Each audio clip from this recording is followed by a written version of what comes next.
On a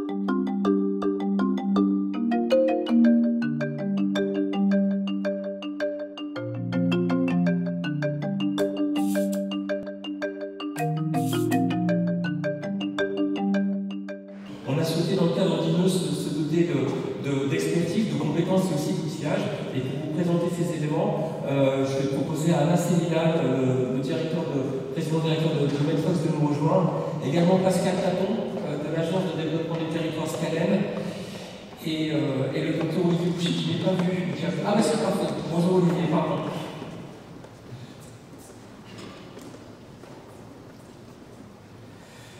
Merci à vous. Je propose qu'Anna, vous puissiez introduire la séquence en peut-être présentant un petit peu la démarche que vous proposez dans le cadre de Medfox, un des partenaires d'INEOS Santé, et comment vous avez pu la décliner, notamment dans les 3 départements d'expérimentation. Merci Jean-Charles pour l'introduction. Bonjour à tous. Je suis ravi d'être ici, de pouvoir partager aux côtés de Pascal Taton, directeur de l'Agence Scalem, et Dr Bouchy, notre expérimentation dans les territoires d'innovation. Vous l'avez bien compris que la dimension territoriale fait partie de l'ADN du projet INEOS. Et donc, il n'était pas évident pour nous, dès le départ du projet, de doter d'outils de diagnostic territoriaux et de pilotage pour avoir une visibilité sur les actions qu'on déploie. Concrètement, ces outils, qui sont alimentés par des données territoriales et aussi par des collègues donnés au travers des ambassadeurs du numérique, nous permettent de répondre à certaines questions.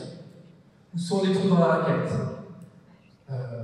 Qui sont les relais de proximité sur lesquels on peut s'appuyer pour déployer des consultations? Est-ce que ces organisations de santé disposent des prérequis numériques et organisationnels pour accueillir l'offre de santé qu'on souhaite amener sur le territoire? Par exemple, ce que vous voyez sur la diapo, c'est le département de la Meuse. On a pu identifier les trous, donc les carences en termes d'accessibilité. L'objectif, c'est d'offrir à minimum 4 consultations par an et par habitant. Ensuite, une fois que le diagnostic est établi, on va aller de manière très micro chercher des organisations de santé pour accueillir l'offre de téléconsultation. Par exemple, sur la Meuse, nous avons différentes typologies de structures, la MST Montmédy, la MST Verdun, on a un cabinet d'infirmières à Constance-les-Forges, on a une résidence d'autonomie à Damary. Et c'est le même type de diagnostic qu'on a établi pour les départements partenaires. Et bien, une fois qu'on a identifié ces relais de proximité, l'idée c'est de se poser la question, est-ce qu'ils ont la capacité numérique d'accueillir cette offre-là? Pour cela, en fait, nous avons développé un modèle de maturité numérique innovant qui interroge souvent sur différents indicateurs, que ce soit sur la partie personnelle, parce que les infirmières et les assistants ont une bonne maîtrise des outils et des solutions numériques. Est-ce qu'au niveau organisationnel, il y a la disponibilité? Au niveau de l'infrastructure, donc la fibre, la connectivité. Et l'idée, c'est de ce qu'on peut voir, ce qu'on peut observer déjà dans le premier temps, c'est qu'il y a des profils contrastés. Donc chaque structure a son propre niveau de maturité. Et les actions d'INEOS aujourd'hui, c'est de mettre en place des parcours de maturité avec des actions pour amener ces différentes structures au niveau optimum pour que l'offre de téléconsultation puisse exprimer son plein potentiel. Et typiquement, ces actions, c'est quoi? C'est de la formation avec nos partenaires de Médis, c'est d'être de l'équipement avec nos partenaires médicaux, c'est d'être aussi des sujets de stratégique en travaillant en proximité avec les élus. Et tout ça, ça permet en fait de faire progresser la maturité numérique organisationnelle de ces sites d'expérimentation de 30 à 40%. Donc l'enseignement qu'on peut retirer, c'est que ce qu'on peut voir déjà, c'est que sur la formation, il y a un vrai enjeu. Sur l'ensemble des structures que nous avons évaluées au niveau de la maturité numérique organisationnelle, l'un des points faibles qui ressort, c'est sur la formation. Et je pense que pour la région, c'est important de se doter de ces informations-là pour avoir un accompagnement personnalisé et adapté. Et justement, accompagner ces territoires dans la transformation digitale. C'est important aussi de se doter de ces outils-là parce que dans le développement à la plus grande échelle, il y a ce qu'on appelle le big data, c'est avoir plusieurs informations. Et pour pouvoir lutter contre les fractures numériques, c'est de pouvoir avoir des outils intelligents qui vous aident justement à avoir une visibilité 360, à la fois micro, macro. Et en complémentarité de cet outil-là, l'agence Scalem a développé un observatoire. Et je passe la parole à M. Pascal Taton pour introduire l'observatoire. Alors peut-être, merci beaucoup Jean-Charles, bonjour à toutes et à tous. Peut-être rappeler que l'agence est une structure qui travaille aux côtés des collectivités, de l'État. Nous sommes une structure d'ingénierie par public, en quelque sorte. Mais qu'un de nos métiers de base, c'est l'observation, effectivement.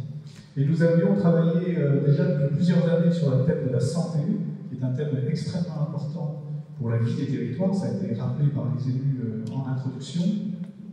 Notamment déjà sur la Meuse, à l'occasion d'un atlas, avec la métropole du Grand Nancy et le département de Meurthe-et-Moselle, sur cette notion de santé et bien-être, pas seulement exclusivement la santé. Et puis on a été conviés à participer, et on vous en remercie encore, à cette aventure de Meuse.